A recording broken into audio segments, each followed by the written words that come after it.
2025 sera l'année où vous allez devoir prendre des profits sur le marché des crypto-monnaies. Il va falloir commencer à vendre ces crypto-monnaies. En 2024, on était plutôt acheteur. En 2025, il va falloir plutôt être dans une position de vendeur. Alors, ça ne veut pas dire qu'il y a encore des cryptos sur lesquels on ne peut pas rentrer. Oui, il y a des points d'entrée intéressants. Surtout aujourd'hui, tout est dans le rouge. On a une légère chute du marché. Alors, attention, quand on parle de chute, ça reste léger. Hier, on était à 100 000 $. Aujourd'hui, on est à 97 000 $.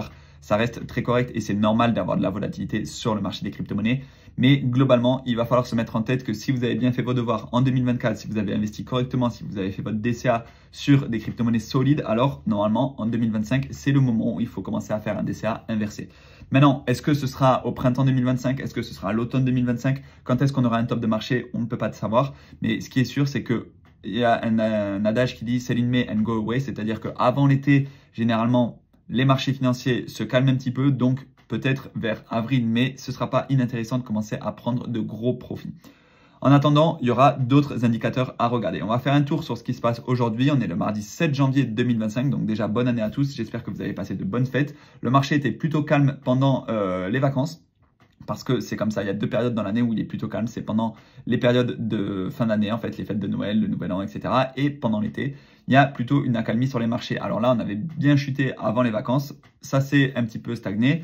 Et puis c'est reparti là depuis 1 ou 2 jours. On a quand même une légère chute aujourd'hui. Mais globalement, les news sont toujours dans le positif. On a donc une capitalisation des crypto-monnaies à 3 400 milliards de dollars et une capitalisation du Bitcoin à 1 900 milliards de dollars. Je vous rappelle, la capitalisation, c'est important de comprendre cette notion quand on est débutant parce que c'est ça qui va nous permettre de rester réaliste sur le marché. Par exemple, dire qu'un Ethereum pourrait faire x10, actuellement, ça ne pourrait pas arriver parce qu'en fait, ce qui voudrait dire que la capitalisation dépasserait celle de Bitcoin. Alors, peut-être, mais en attendant, on en est quand même ultra loin. Et quand on parle d'un x10 par exemple aussi sur un même coin, c'est pas du tout la même chose de faire un x10 sur le Dogecoin ou de faire un x10 sur une crypto-monnaie qui est beaucoup plus faiblement capitalisée. Par exemple, le Floki, il est capitalisé 1,7 milliard, alors que le Dogecoin est capitalisé 53 milliards. Donc, faire un x10 qui nous amènerait à 530 milliards, ça me paraît très improbable. Par contre, le Floki qui pourrait faire un x10 et arriver à 17 milliards,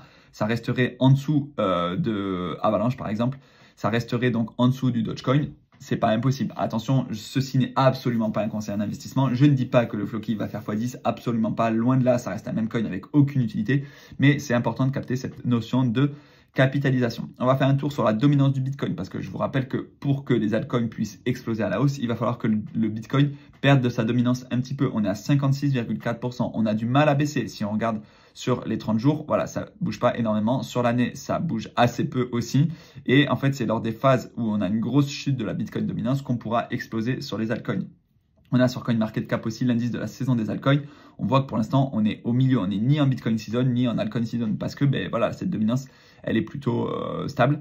Et ça, c'est intéressant parce que sur CoinMarketCap, ils sont en train de mettre de plus en plus d'indicateurs qui vous permettent un petit peu de vous situer. Alors attention, il ne faut pas prendre ça pour argent comptant. C'est comme le Crypto Fear and Greed. Il ne faut pas se dire dès qu'on est dans le rouge, on investit, dès qu'on est dans le vert, on vend. Non, il y a d'autres indicateurs à prendre en compte, mais ça peut être un indicateur parmi d'autres qui peut vous dire que lorsqu'on est dans l'extrême cupidité, l'extrême euphorie, là vraiment, c'est le moment où il va falloir prendre des profits. Et généralement, quand tout le monde a peur, peut-être que c'est le moment de renforcer son DCA.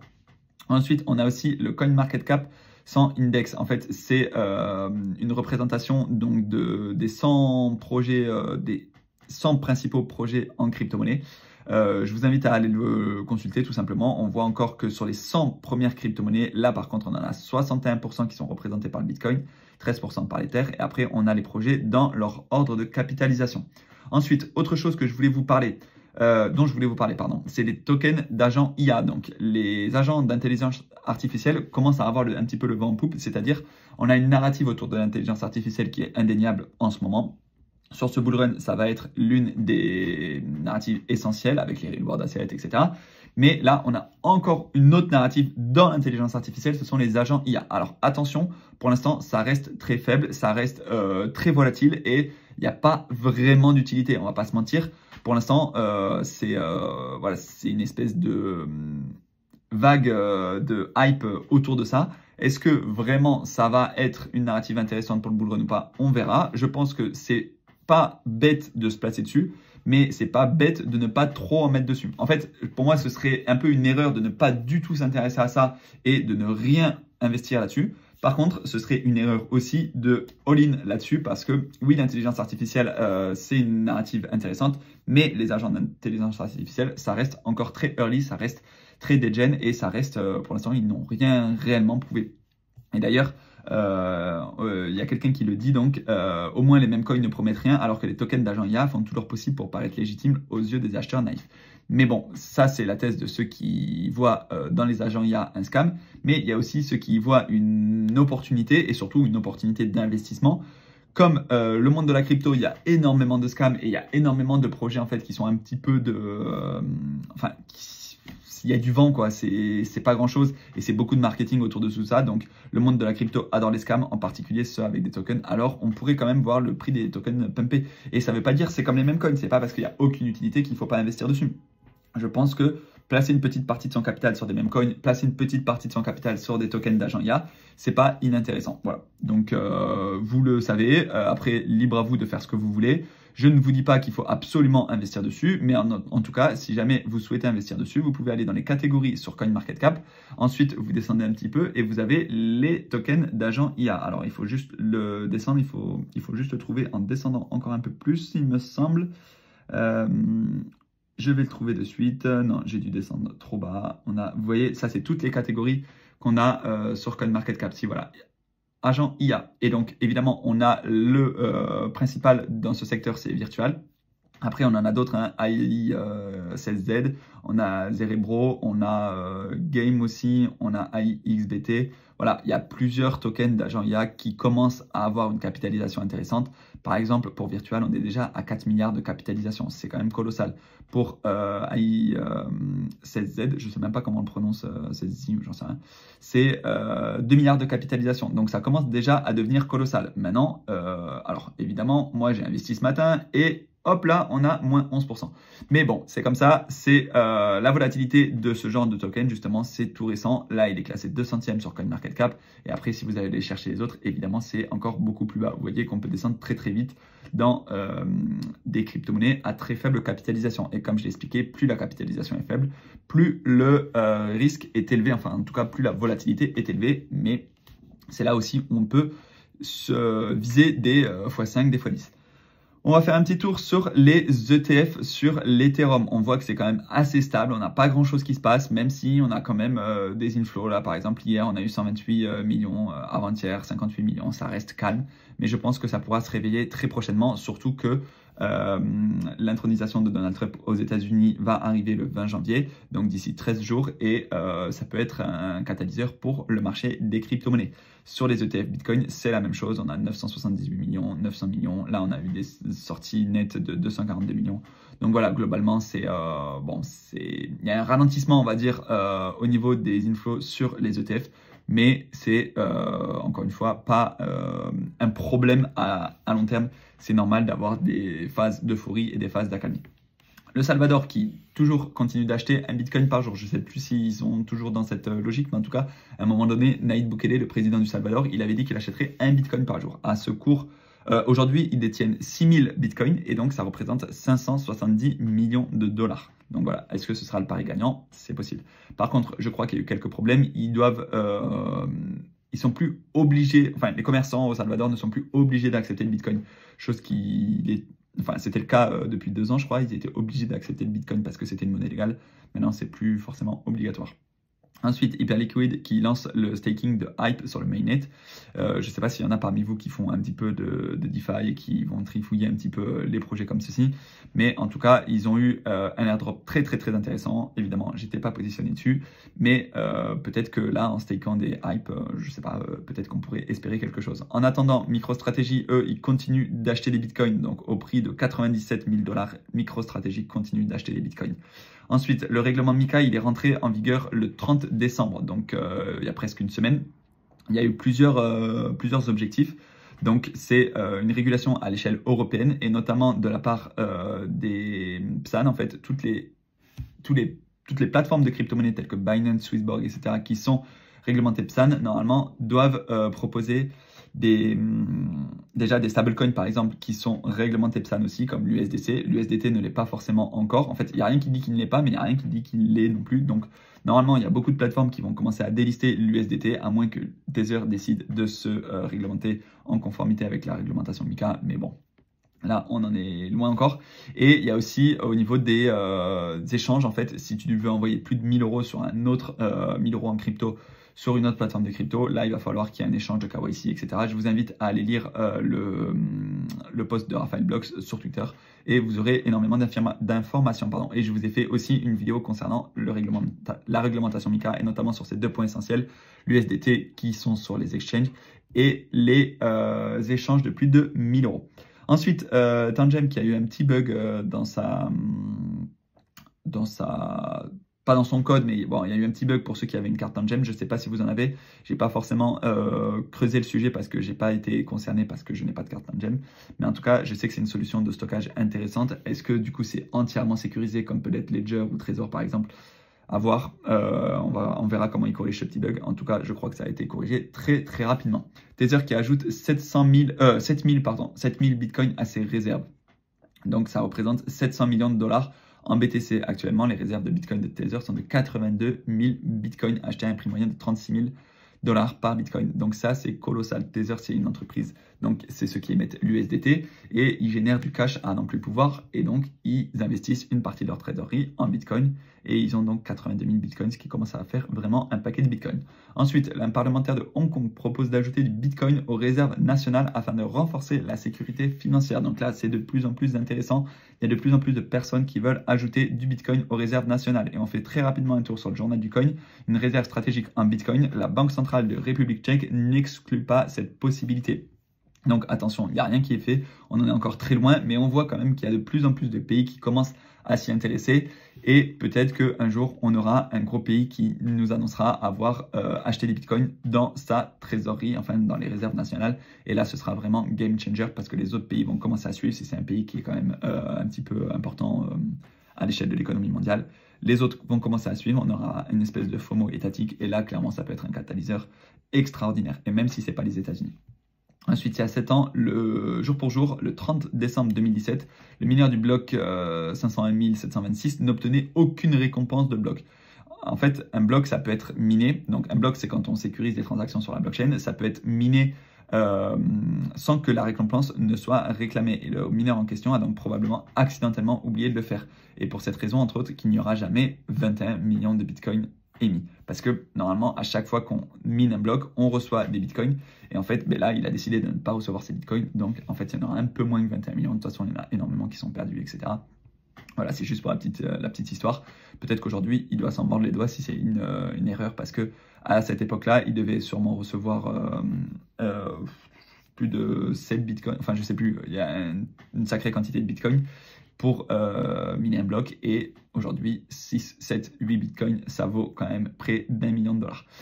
Ensuite, l'ancien ministre allemand des Finances estime que la BCE et la Banque fédérale allemande devraient envisager d'inclure des crypto-monnaies telles que le bitcoin dans leurs réserves en plus de l'or de ces devises étrangères. Cela pourrait contribuer à renforcer la résilience des réserves. La nouvelle administration Trump poursuit une politique extrêmement progressiste sur les crypto-actifs tels que le bitcoin.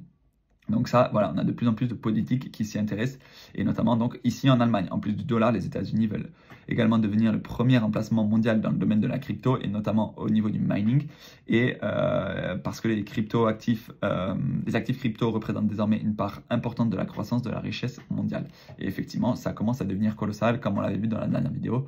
On voit qu'on est dans les top 10 des plus grosses capitalisations mondiales quand on parle de Bitcoin. Alors évidemment, on est derrière l'or, on est derrière les GAFAM, etc.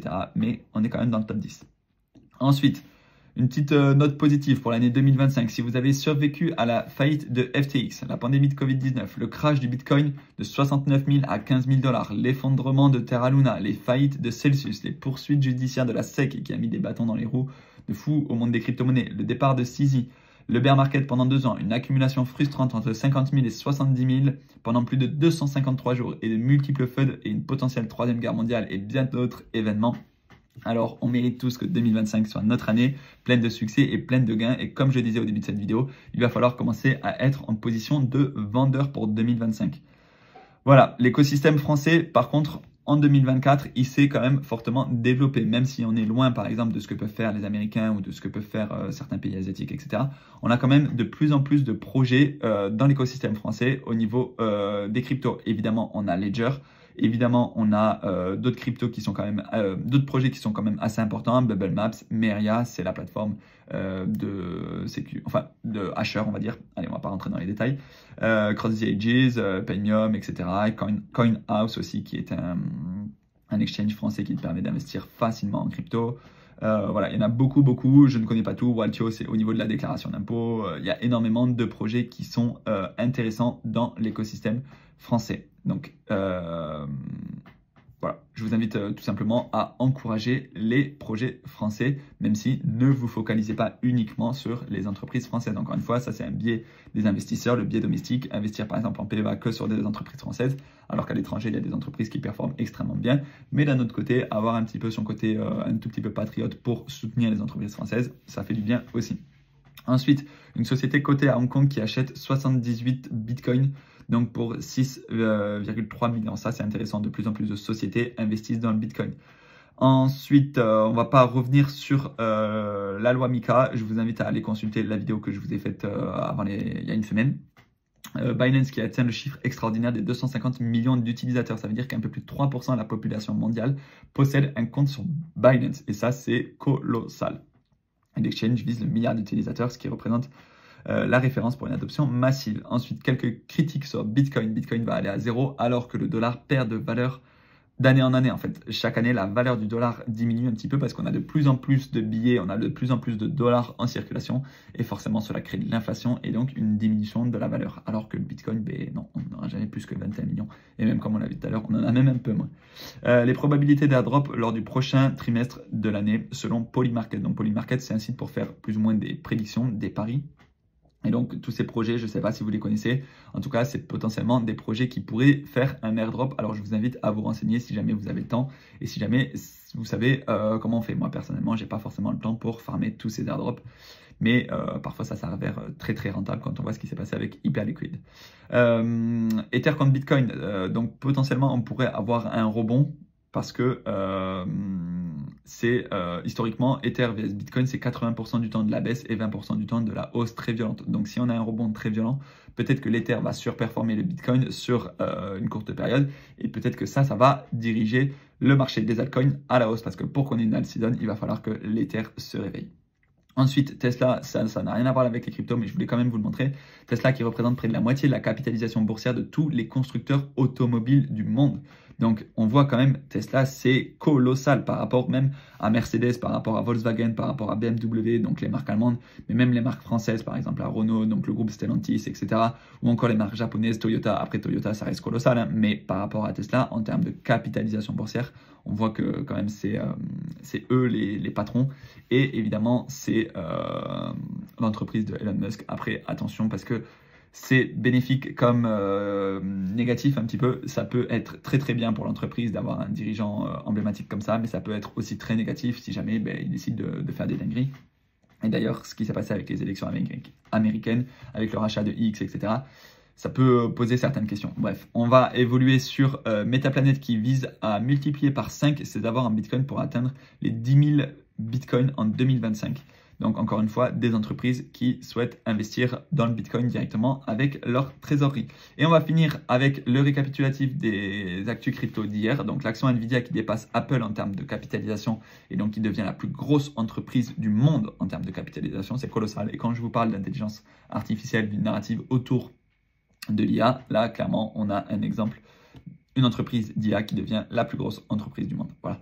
MicroStrategy annonce donc l'acquisition encore de 1000 bitcoins supplémentaires. Vitalik a vendu 28 memecoins pour un montant total de près d'1 million de dollars. Les fonds ont ensuite transféré à son association caritative. La société Curl achète donc 213 bitcoins supplémentaires.